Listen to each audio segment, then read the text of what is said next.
Welcome back, everyone. This is Major League Gaming. We are now on part 13 of The Legend of Zelda, Ocarina of Time.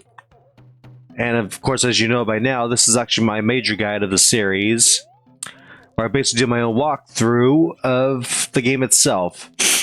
Okay, so in the last video, we rescued all the Gorons from the Fire Temple. Everyone's safe once again. Our next destination now will be Zora's Domain. We're going to head over there right now, actually.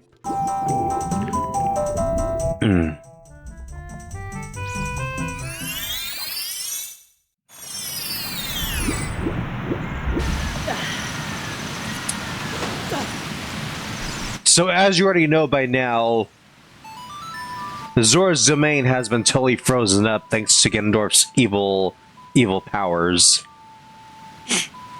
He's literally made a mess of everything, and the Zoras unfortunately have suffered the most. All the Zoras are frozen under the water here, except for Princess Ruto. We'll be finding that out in just a moment, though. Yep, everything's frozen.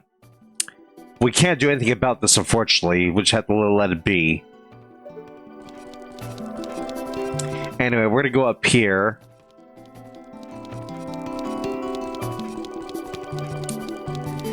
We were able to rescue the king earlier to do the Begoron trading sequence. So we don't have to worry about him anymore. Anyway, we're gonna go over to the Zora Fountain.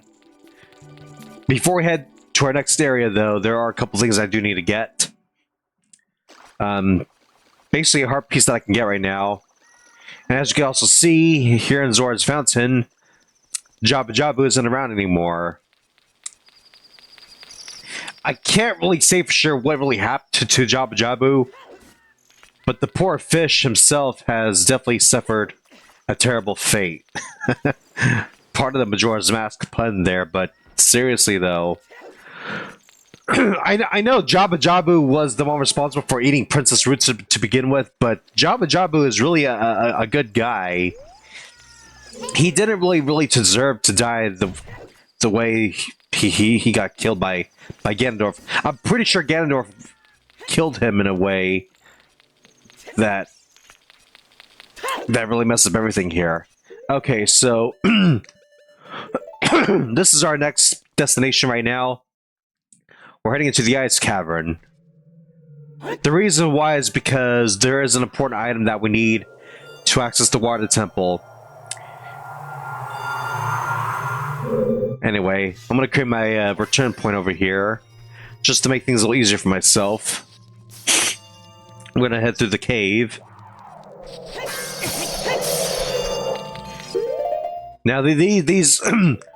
let me see the names of these guys. A Freezard. Yeah, these guys can be taken out easily with Din's Fire.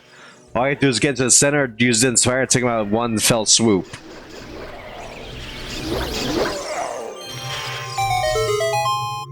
Yeah, because of their icy nature, they're very vulnerable to ice, so you can take them out easily with ice fire magic.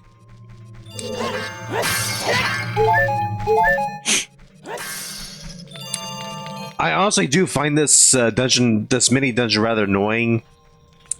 For one thing, you have to collect these silver rupees to access the room that has the map of the dungeon.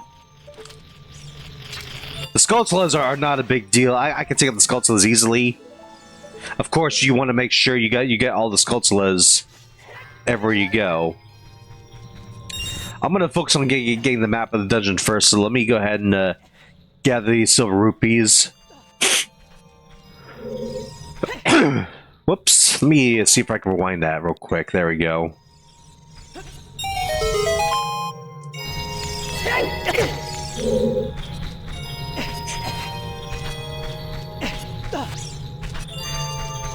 Yeah, so this is the very first room you want to go into. Yeah, take out one Freezard. Just use your sword.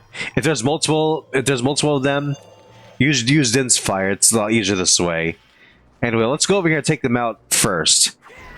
Din's Fire will also take out the Ice Keys in one hit as well. Well, they're pretty weak enemies, so a one-hit strike of any weapon will do the trick.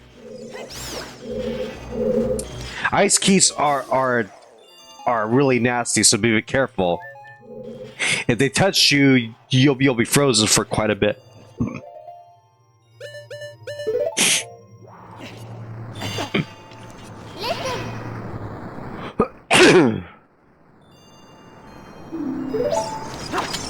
Yeah, blue fire will cause the pink ice to melt. And here's the map of the dungeon. Let me take out this... Oh! And I got frozen. It's funny that that blue fire can... Ice keys are made of blue fire, and they can freeze you easily. But the blue fire itself can melt pink ice. Well, like Navi said, it's not really natural. A blue fire is supposed to be like the hottest kind of fire, according to a friend of mine, anyway. Yeah. Anyway, let's grab another blue fire and head over here. I'm gonna need to rely on the map to figure out where I have to go next. Let me get into position first.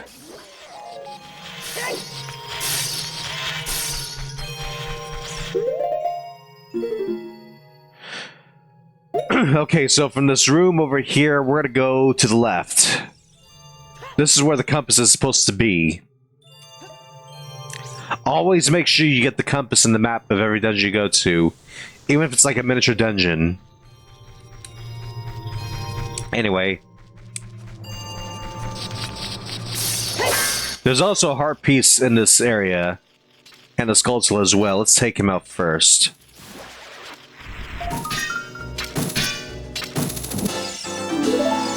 Okay. Now, before I do anything else, I'm gonna deal with these keys. If they touch the blue fire, they become ice keys, and I don't want that to happen. I always recommend taking them out with your hook shot, or if you need to, your bow and arrow. But the hook shot, or even the long shot that we'll get later in the game, can take out the keys more easily.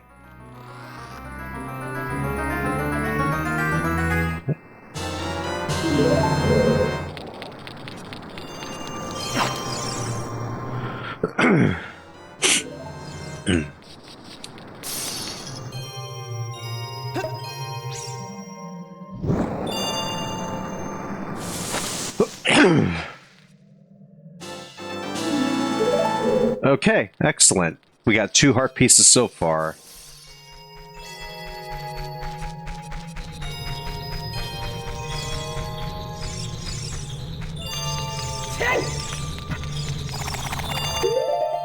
I got another blue flame that I can use over here. I always got to make sure, though, that I always stock up on blue flames when I need them for something. Okay. So in this next room, there's a puzzle that we need to solve. But we also have some ice keys to take out as well that are going to be in the way for sure. So I'm going to get out Den's fire and take these guys out first. I'm going to come over here. That way I can take them all out at once.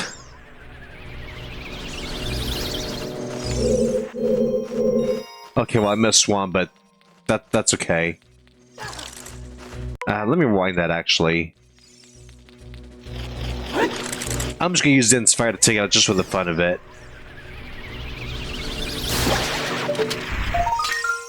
Grab the skull over here.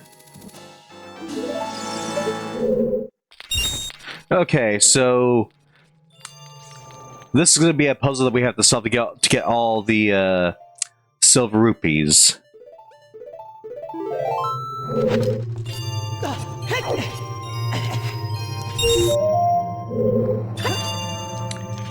Yeah, so we should definitely make getting these rupees our primary focus right now.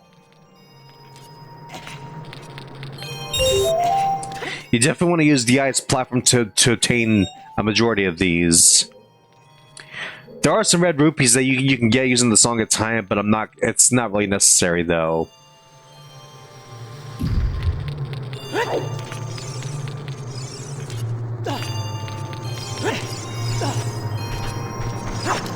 I'm gonna fill up both bottles with these blue fires first.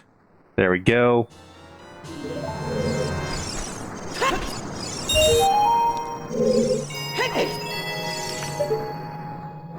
There is another silver rupee we need to get, but we need to melt the ice first with the blue fire to get it, though.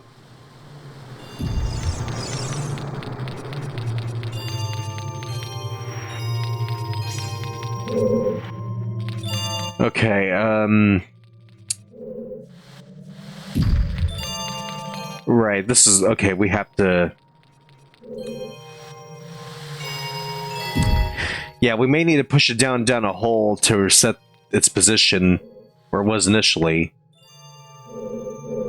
You really have to do this to, like, do the puzzle again if you have to.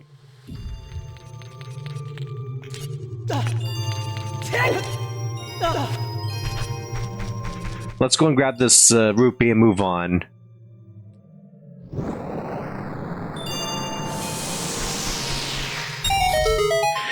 Yeah, there's really a lot of important things that you guys really need to see in this video, so so for this next video, there's gonna be like very little to edit. Oh, I probably should have pushed the other way, but oh well, it doesn't really matter. Okay, let me see. Okay, I see now. So we have to push it this way first. Yeah, read the room first before you push this block. That way you can strategize where the block has to go. If you feel the need to, go ahead and fill up your empty bottle with another blue fire. That is if you really need to for some reason. I would, really, for... We're gonna need these again, like, very late in the game anyway, so it's a good idea to have at least one blue fire ready to go no matter what.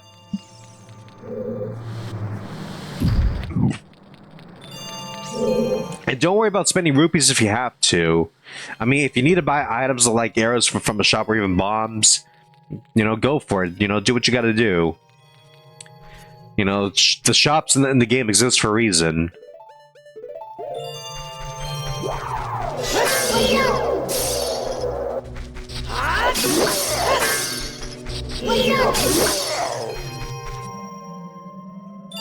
Okay, make sure you're in the center here so that we can melt all the pink ice at once.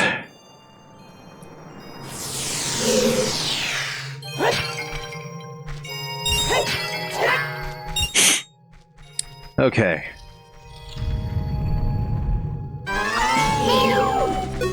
This is actually a white Wolfos. It's not any different from the regular Wolfos that we've seen in the Kokiri Forest or the Lost Woods.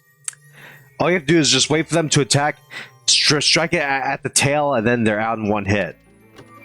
Easy to take out, really. Once the white Wolfos is out, go ahead and grab the iron boots, and we're set to go for the water temple. That's gonna have to happen in another video though, because this video is long enough already as it is, and I don't want to make my videos too long. Even still, I use the OBS pause function to make editing videos a lot easier for myself, so it works out for me either way. So, as you can see here, Sheik tells you that, except for Princess Ruto, the Zoras are stuck in the ice of Zora's domain. The only way to rescue them is to head for the water temple and defeat the boss there.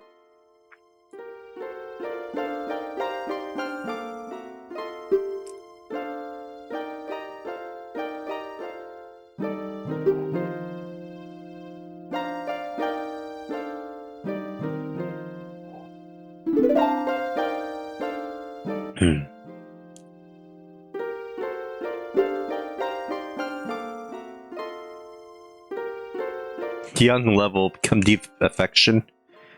That's basically a reference to what Ruto gave Link as an engagement ring, the Zora Sapphire.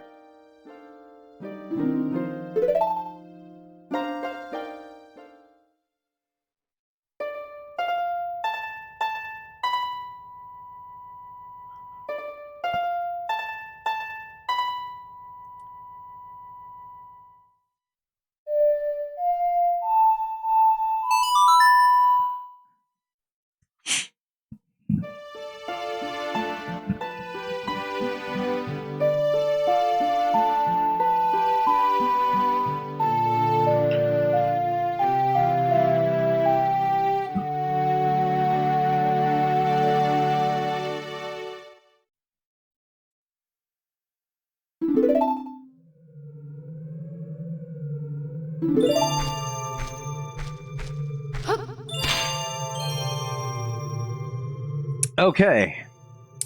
I'm gonna go and use Ferora's Wind to go back to the exit. I'm also gonna go ahead and put on the Zora Tunic and the Iron Boots, because there's actually a heart piece that's underneath the... That's like way underneath the water in the Zora Fountain.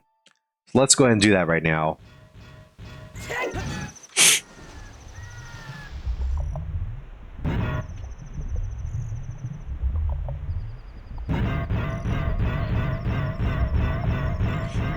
The Iron Boots allow you to walk underwater. However, the hook shot is the only weapon you can use underwater in this game. Once you grab this heart piece here, take off the Iron Boots and swim back up to the surface. You need the Zora Tunic to stay underwater for a long period of time without the need to rise up to the surface.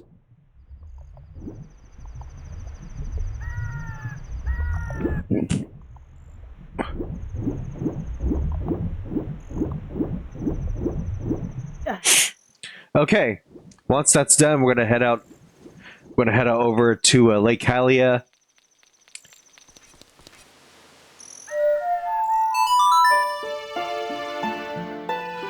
Before we head to the water temple, though, that which is gonna happen in the next video, there is actually a gold Skulltula in the Lakeside Laboratory that I need to obtain first.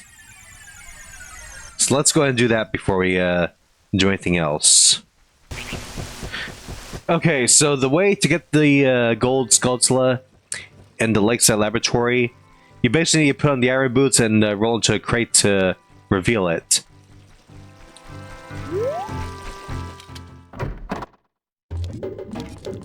Alright, so let's go ahead and jump to the water, put on the Iron Boots, and head down.